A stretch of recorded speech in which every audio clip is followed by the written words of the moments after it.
ولد كوينتوس لوليوس أوربيكوس في منطقة تيديس بقسنطينة حاليا في حوالي عام 110 بعد الميلاد، وتوفي حوالي 160 ميلادية.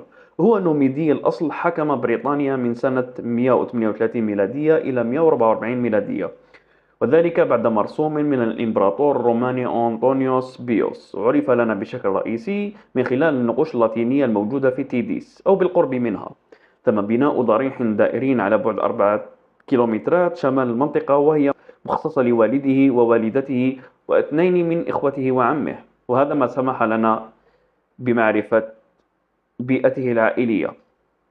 وقد كانت عائلة لولي واحدة من العائلات الكبيرة في بلاد نوميديا.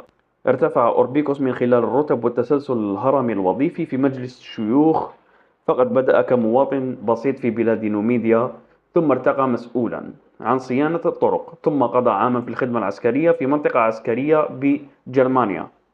بعد أن مارس منصب القسط في روما، كان كذلك مندوبا على حكم آسيا، ثم أصبح هو المرشح الرسمي للإمبراطور.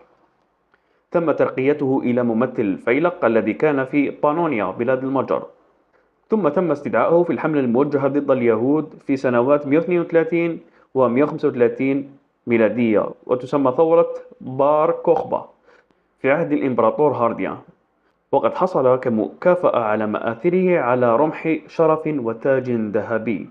كان آنذاك حاكما لمقاطعة جرمانيا السفلى في ذلك الوقت بين سنوات 139 و 142، وكان مندوبا لملك أغسطس لمقاطعة بريطانيا.